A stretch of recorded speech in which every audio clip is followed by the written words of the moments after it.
want to thank all of you for being here and covering college football, and we're all really fortunate and blessed to have an opportunity to work in this great game. Kirby and I as coaches, and you guys as the media. Kirby and I both grew up we're both sons of coaches, and I grew up reading articles and columns and newspapers talking about football and my dad's games and other people's games as a child. So we have a real appreciation for what you guys do and how important you are to college football and what makes this game so great. So just want to thank all of you for being here and covering this event. It's been a heck of a week for us. This is obviously our first time to be on a stage like this, and our players have really responded well to the challenge of taking all this in because it's new for us and it's uncharted territory for most of our players. You've heard me say this before, but we have 4 players on our team that had ever participated in a bowl game before this year's Fiesta Bowl.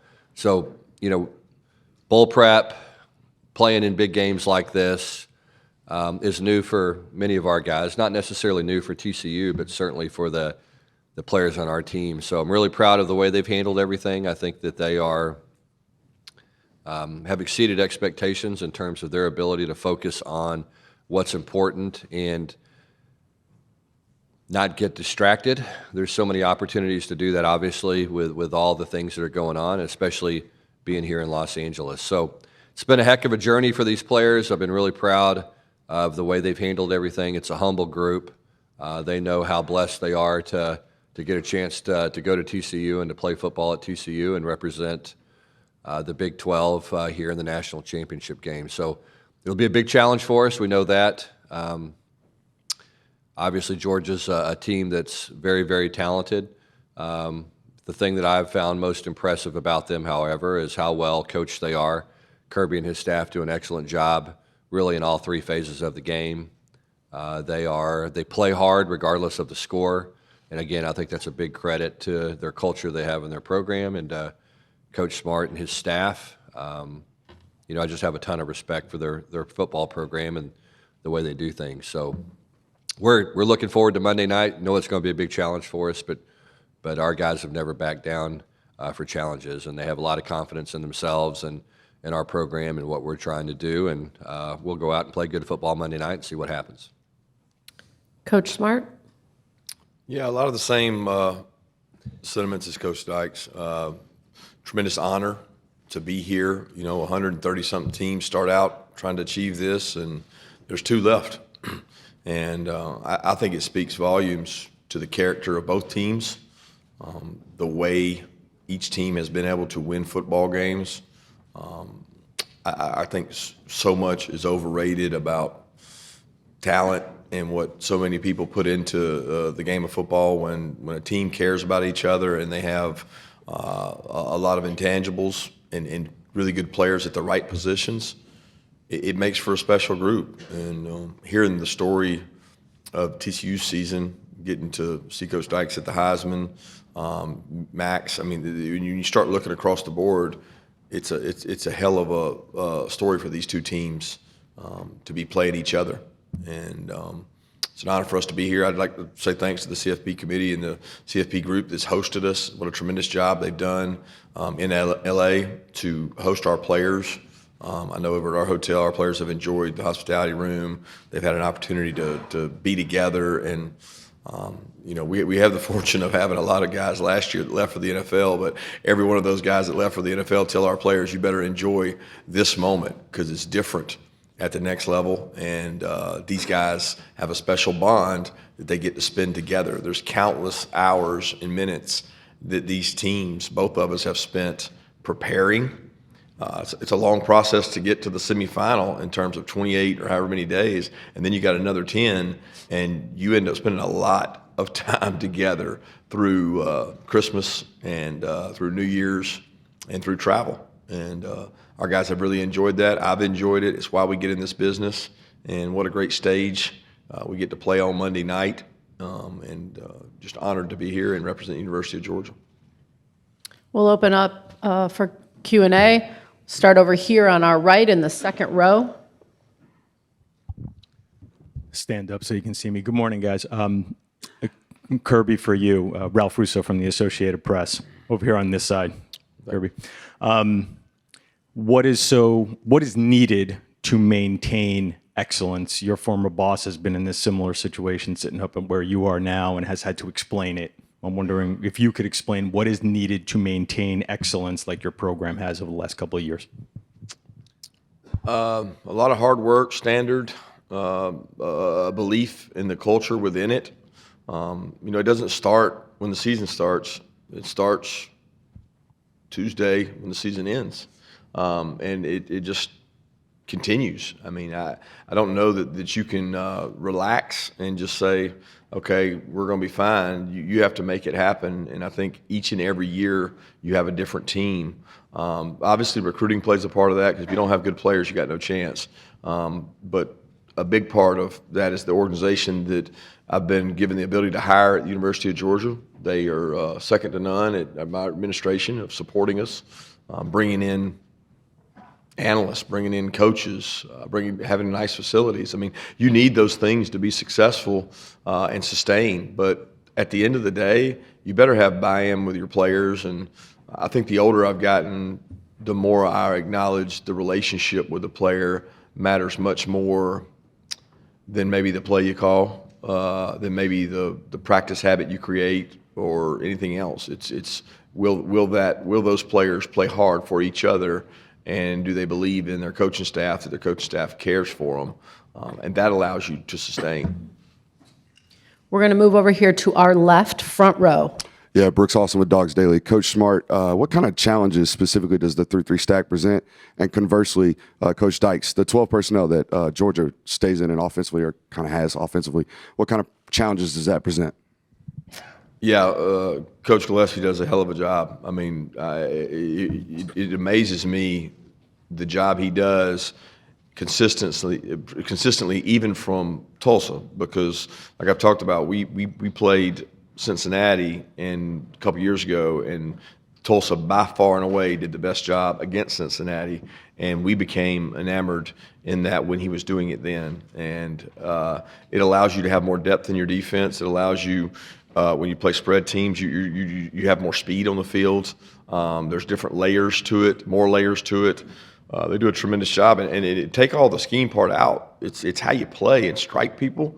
When you watch them strike blocks with hat and hands, and the speed with which they play downhill and just strike people, it's a beauty. It's a thing of beauty to myself, because I enjoy watching really good defense, and they play it, and it's very unique. So when you go to prepare for it, it's not as easy. It's different. Now, you could make a case in their league, they may see some defenses like that, but I think there's the thing that everybody's like, well, everybody plays that defense in their league. They're not all the same. They're not all the same. And when you play another team in another conference, you get to see their conference and see the defenses. And people would say, well, everybody runs that in that league. That's not really true. And this is probably the most unique, and in my opinion, played the best of all those defenses in the conference. Yeah, I think it's the second part of the thing for me asking about 12 personnel. Excuse me. You know what's interesting about 12 personnel? A lot of people run 12 personnel, and so what you do is, and this is something that, it's something that we've done in the past. I was Mike Leach's disciple, kind of a 10 personnel guy. That was a thing that Mike did different, was to Cal's offense. It was a lot of 20, some 21 personnel groupings, and made it basically a 10 personnel offense, and started to play with tempo and all the things that kind of made Mike's version of the air raid different and unique. As a young coach, I took a coordinator job at the University of Arizona, and had a tight end named Rob Gronkowski that was a pretty good player. And so it was like, okay, I've never played with a tight end. I don't even really know what a tight end looks like. And this is what he looks like. And so let's figure out a way to get this guy the ball. And so, all of a sudden we're lining up in 11 personnel and some 12. And the thing that's different about it is, you've got to play 8 gaps. Your run fits are much more complex. how you're going to get to them is much more difficult. You know, now from a run game perspective, you've got to cover all of these gaps that you don't necessarily have to cover, you know, without the 12 personnel. And so it just changes the way you approach the game defensively. Most people, when they go 12, they're taking 2 good players off the field and putting 2 average players on the field. Well, Georgia is certainly the exception to that. I mean, their tight ends are exceptional.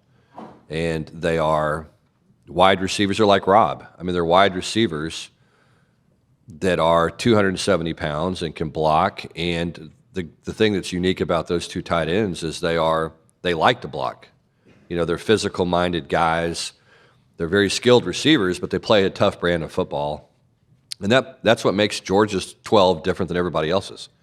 As I said earlier, most guys are taking out a good player and putting in some average at best player, you know, because they want to, you know, change the run fits or make it a little bit more difficult for a defense to prepare for. These guys are doing it with, you know, arguably 2 of the best tight ends in college football and some really exceptional athletes. And again, the thing that stands out about them is their toughness and their willingness to go in there and mix it up and their effectiveness as blockers. Take our next question right over here to our right in the very front row. Kirby, Lance McCurley, Lake Oconee News. We get to see Javon on the field and on the sideline as kind of a charismatic guy, kind of a leader. But what is he kind of like behind the scenes, and how have you seen him grow in the last couple of years? You say Javon? Yeah, just a great kid. He loves football. When you start combing our state, I wouldn't say there's kids as talented as Javon everywhere, but there's a lot of kids in our state that just love football. And that's what we found during the COVID year. You know, he never got to come to campus. He never got to come to camp. But he sent in at least 100 videotapes of him working out in his backyard and putting out cones. And I said, man, this guy's different. You know, these kids aren't doing this in COVID times where they're going out to work out and making sure they get seen. And we just kind of fell in love with the culture and the toughness of the kid, and he's become he makes our team tougher. You know, he's had injury after injury. He's had some shoulders, and he won't put on a black shirt. He creates a dynamic on our team of if you think you're hurt, look at Javon. He'll go out there and practice every day, and he'll have contact and play with toughness. I think in this day and age, that's different in football, and it creates a little bit of an attitude for our team that makes us better. It permeates the special teams, and even receivers see it, you know, and they're like, man, if he can go, then I can go. So I think that's the biggest thing he brings to our team. We're going to go right here in the middle in the second row, please. Good morning, gentlemen. Tony Reese, WTVM out of Columbus, Georgia. Addressing injuries going into tomorrow's game, what's the latest update on Darnell Washington, Coach Smart, and Kendre Miller, Coach Dykes? Yeah, we're hopeful we can get Darnell ready to play. He's continued to work really hard, done a lot of rehab, and I know he really wants to. This is his first chance to play on the West Coast, and he's from, you know, Vegas, and this game means a lot to him, and I know it's an important one to him. Yeah, and Kendre, you know, we'll have a run-through today that's our typical Friday run-through, day before the game, full speed run-through. So we'll get a really good sense of what he can and can't do today, and you know, then make a decision, you know, going into tomorrow. So running backs are different. When you talk about a running back and you're talking about a thigh bruise or a sprained shoulder or a contusion someplace, you know, those are things that running backs can typically play through. When you start talking about, you know, a knee and a sprained knee and the things that go along with that potentially, then you've got to be very, very careful. And obviously, Kendre is going to want to play. It's a big stage.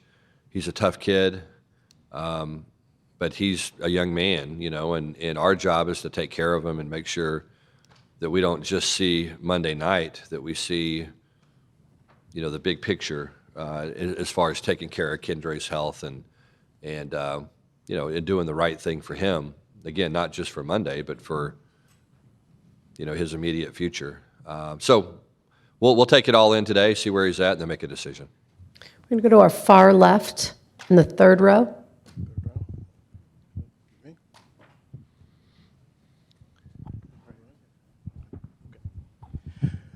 questions for both coaches. Newey Scruggs, NBC5 Dallas. For you, Coach Smart, I know you talked about not feeling like you were the hunted, but the pressure of being installed as the favorite and being the number one team in the country to face this group of guys that were unranked all year.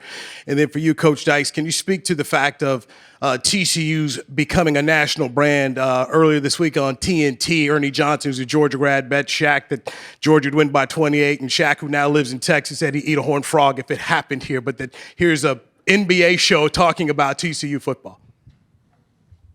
I'm not sure I understand the question exactly.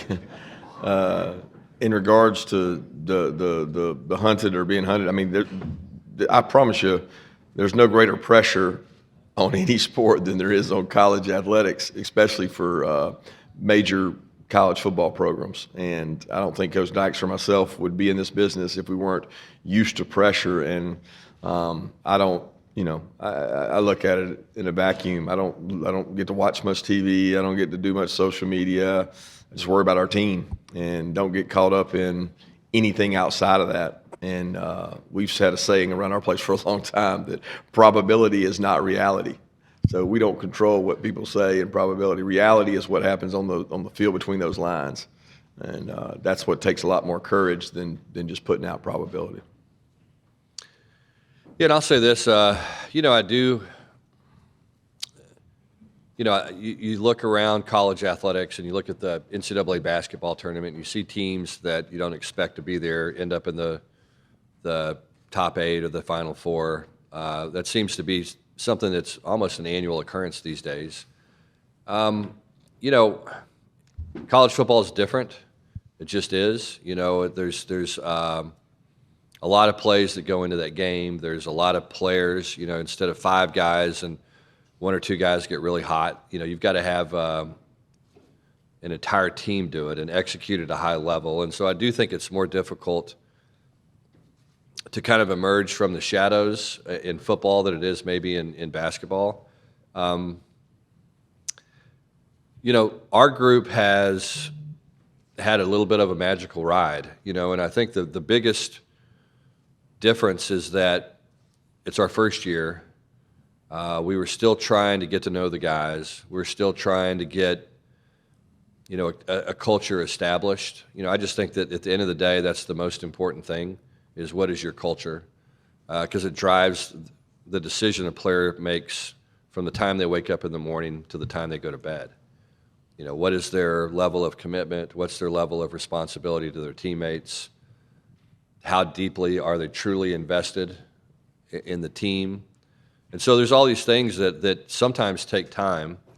To our players' credit, for whatever reason, it didn't take as long this time as it usually does. Our guys were hungry and they were mature. They had a chip on their shoulder, and they bought in quickly.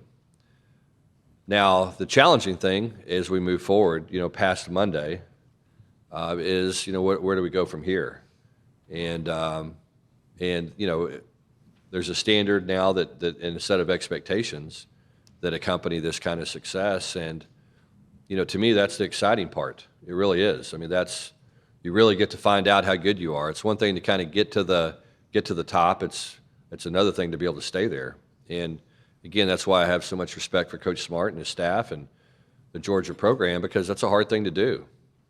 It's very, very difficult to do, and it takes a lot of factors and a lot of people and a lot of commitment to be able to do that on a consistent basis. So, we're looking forward to that challenge. There's some doors open to us now because of this success that have been closed for a long time, and it's up to us to figure out how to reap the benefits from when it comes to recruiting, the opportunity to recruit a different kind of player, when it comes to the opportunity to have access to staff members and additional staff and, just all the things that can help you take the next step as a program. So, it's been a journey to get here, but we're excited about not only Monday night, but where do we go from here, and how can we continue to build our brand from a national standpoint. You know, and I think the second part of the question, look, I've always been a Shaq guy. You know, I mean, that's told the story before. My wife and I have been married 17 years now. We've had 3 disagreements in our marriage in 17 years, and one of them was about Shaq and Kobe. You know, I'm a Shaq guy, she's a Kobe girl. That was probably about as eventful argument as we've had in our marriage. And so, hey, look, I'm a Shaq dude through and through. Always have been. So he's a Texas guy, San Antonio Cole. On that note, we'll move right over here to the middle in the second row. That's more information than you wanted. Hey, but it's the truth. I'm more impressed you've only had 3 arguments with your wife in 17 years. I'm still trying to conquer that. Sonny, you just made SportsCenter, but Dennis Dodd, CBS Sports, for both coaches. Kirby, I think you're still on the rules committee. I wonder what both of you thought of the concept of limiting what are now being called exposures, not plays, but exposures for or against. What are the advantages or disadvantages of that? You're talking about total number of plays in game exposures you're talking about? Yeah. Yeah, I think one of the first things you look at on the rules committee, and they bring it up every year, is the length of games. I think there can be 2 things there. You're talking about TV viewership, and you're also talking about exposures to contact in terms of number of plays. There's a lot of ways to manipulate the number of plays, including the clock. And, our big brother in this world of football is the NFL. And so much of what we do is modeled off what they do. They spend a lot of money on trying to get it right. And, they've shrunk their game into a time frame that's probably a little bit tighter window than ours, and also trying to limit exposures as well, although they have a longer season and they've added games to their season. So when you look at all that, it encompasses a big decision. We are dealing with student athletes, and I think it starts with that. I wouldn't sit up here and say I'm in favor of shrinking the game.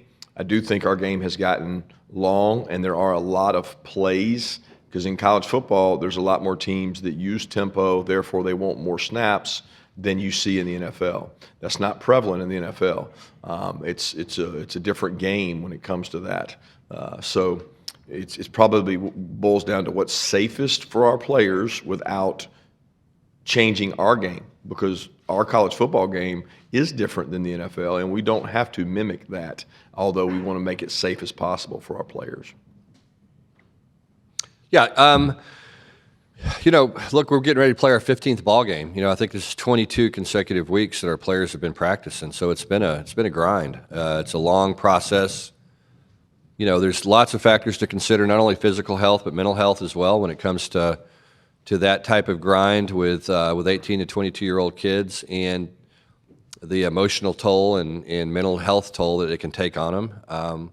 So I think we've got to consider everything, and as the number of plays in games increase and the number of games increase, then we have to say, okay, look, that's the way this is played. Now let's make adjustments in practice.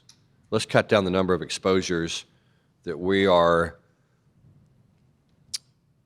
have on a daily basis in practice. And so it's like anything else. I mean, there's a set of rules. We have to figure out how to best take care of our players and put a quality product on the field within the set of rules. I do think that needs to be something that is a constant conversation about, okay, how can we take care of our guys, again, not only physically but mentally?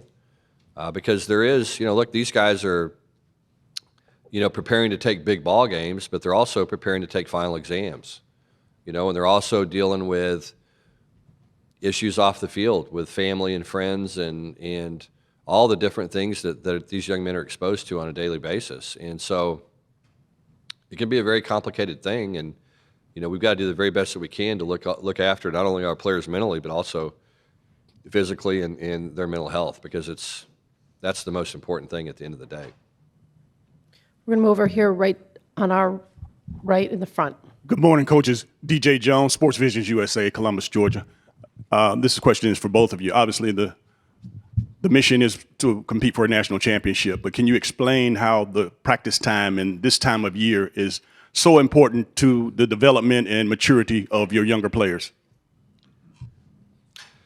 Well, I'll start. I mean, it's obviously been a big thing for us. Again, we've had, lots of practice opportunities. We've had, an additional 15 leading into the semifinal game that our players haven't had in the past. So you think about it, if you're a senior team and, if you're a senior player and you've been in a program that has consistently been the bowl games, and particularly New Year's Day bowl games or bowl games that occur later during the bowl game cycle, you look up and you go, okay, it's 15 practices for 4 years. That's 60 practices, okay? Well, that's 4 years of an additional spring training. And that's a big deal. That's a really big deal. And that goes back to what I talked about earlier in our program. We have 4 guys leading into this year that have participated in a bowl game. And so, we're a little behind in terms of our development and trying to catch up to some of the folks in front of us because we just haven't had that many practice opportunities. So what we've had to do is maximize them, and again, to our players' credit, they show up every day with a willingness to go to work, and it makes a difference. And we tried to sit down and say, okay, look, we were fortunate enough to get in the Big 12 championship game, which was an extra 5 practices. We're fortunate enough to get in the college football playoff, which is an extra 15 practices. We're fortunate enough to get into the national championship game now, which is an extra 5 practices. All those things add up. And so we sat down and we said, okay, what do we want to accomplish by this? Number one, win the last game. That was our goal. And number 2, develop our team, and including our young players. And so it's been a great opportunity for some of our young players that have been on scout team that haven't had a chance really to get developed that much, to get developed. And so we go back and we check our work all the time. We have objectives that we want to accomplish, and then we go back and say, are we really doing this? Are we really giving those young guys an opportunity to shine and develop and compete and become the kind of players we want them to become? And we're making sure that that's the case. And so far, I think that's happened. And I can't help but carry over, I think. We'll find out. Yeah, a lot of the same.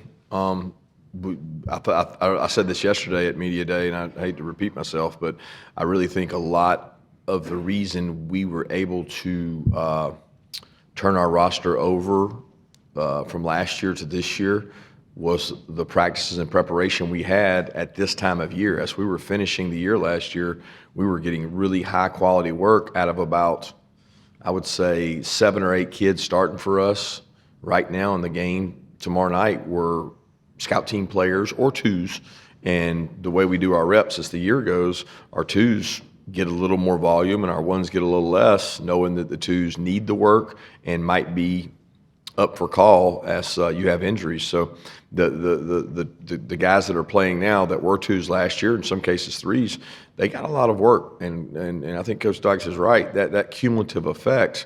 I've always said the states that have spring practices, their kids leave high school football 1 year ahead of states that don't, because they've had 4 spring practices from 9th grade to 12th grade, and our kids have had a lot of practices. The counter thought to that is how much we do practice. We have a lot, and we target a lot of days for our kids to, the 1s go condition, and the 2s and 3s go get opportunity, and they literally go against each other and just play football. And I think that does help in terms of getting your team prepared. I also think when the portal age, when kids feel like they don't have a role, they're quicker to leave, and we're really selling the development. We're going to show Jordan Davis from his freshman and sophomore year down there working on the scout team and say, hey, look what this guy, where he was, and look what he became doing it this way. And selling that within your program becomes a selling point to them to stick and stay and truly develop and grow in the organization. We're going to take our next question over here on our right, about 4 rows back. David Upland with The Athletic. For you guys, how do you feel about the current college football calendar with regards to recruiting and transfers and signings, and what changes, if any, would you like to see? Kirby left this one for me to answer first. Yeah, I mean, look, the calendar's the calendar. It's a strange thing that we've had a calendar that we followed a long time that made a lot of sense, because the players signed in February and they made their decisions when they took visits in October, November, December. And that's not the case anymore. It's different. And so what we've done is we've made revisions through the thing that have made sense at the time, but we've kind of ended up with a little bit of a hodgepodge of stuff. And so, everybody has their feelings on what they want. You talk to 10 different coaches, you get 10 different opinions. The one thing I think that we have to do in this profession is, as Kirby alluded to earlier, I mean, this is a ultra competitive, high accountability profession. And we're all incredibly driven. And I think that what we have to do is protect ourselves from ourselves as coaches. We have to legislate time off, because not only does young people have mental health, we have mental health as well. I mean, this deal is a grind, and you've got to take care of your coaches, and you got to take care of your staff, and you got to take care of yourself. And the only way that you can do that is by legislating time off, because if we have a day, and Kirby's the same way, I'm sure, I know he is. If we have an opportunity to recruit a player, by God, we're going to recruit him. We're going to have him on our campus, or we're going to be in a high school, or we're going to be on the phone, or we're going to do something to try to secure that recruiting commitment. And so it's a complicated issue. We could sit here and talk about it for hours, but I think at the end of the day, to me, that's the most important thing is, legislating time off. I have a 14-year-old, an 11-year-old daughter, and a 6-year-old son, and I want to be able to see them and be part of their life and have a chance to spend time with them. And it's very difficult if we don't have some kind of legislated time off where we get away, where we focus not only on our players in our program, but our families and, doing our job as a father and as a husband and in that capacity as well. So it's complicated. There's work that needs to be done. I think the good thing about the NCAA now is we're trying to do things. There is more of a let's try to do something as opposed to let's ignore this problem. And I think some of the issues that we're having in college football now were because for years and years and years, we stuck our head in the sand and didn't address issues that involved our student athletes. And now, thankfully, we've been forced to address those issues. And I think it's led to some great opportunities for our student athletes as a result. It's a tough balance. And I concur with a lot of things that Coach Dykes just said. I mean, it's not the profession that it originally got into in terms of relationships and coaching. It's changed so much. Now, my position has changed as well from when I first got into it, but it's become a much tougher profession to navigate in terms of your own family and your time constraints on that, especially if you want to try to stay at the highest level and what it requires to do. And I think the NCAA and the minds that help put all the information together, including ourselves as coaches, we're all to blame for kind of eating our own. And it's like a cannibalizing because you won't stop. And it just keeps going. And I think with the playoff system coming up, it's going to be really interesting to see what happens. Are you going to be playing games while you're trying to sign guys in early signing period in December? It's gotten more competitive than ever. I mean, you're already looking at junior days 6-7 days from right now, and we're trying to play in a national championship. So it doesn't stop for the coaches at the highest level. And I'm not sure that any of us have the exact right answer, but I do think being smart and legislating time for coaches to be with their team and with their families is important. The flip side of that is the prospects want their opportunities to make a good decision, and the time that's very demanding is tough. It's tough to make those decisions. And I want to add just one thing to that. I mean, look, we were preparing this week for a national championship game, and we had 6 transfers on campus on an official visit. And you're just kind of like, really? I mean, are we really doing this? And so that's just the way it is now. And those days were going to be 18-hour days before, and the 18-hour days turned into 20-hour days. And that's the nature of our business. Don't get me wrong, I'm not complaining. I have the opportunity to do something else if I want to, but it's, we do have to, at some point, kind of sit down and say, okay, look, here's the calendar. What can we do to serve the players first and foremost, and second of all, try to retain some kind of ability to be a good father and a good husband. Gentlemen, thank you very much. We're going to ask if you would please transition to standing on either side of the trophy so that we can go ahead and take a couple pictures here. We're going to give just a second for us to move those tables. And as a reminder to our photographers, we'll start here in a second with the ENGs in the back. So I would ask everybody that's a still photographer to stay low, give them a minute to get their shot, and then we will go ahead and move to our still photographer friends on the floor. You guys all set? All right, let's start with our ENGs in the back.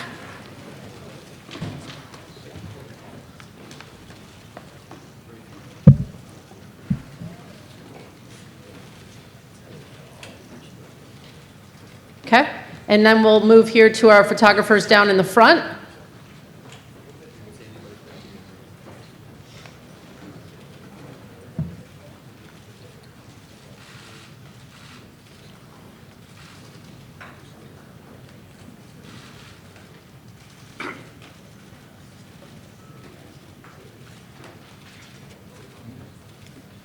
Okay, thank you very much. That concludes today's news conference. Hope you have a great day.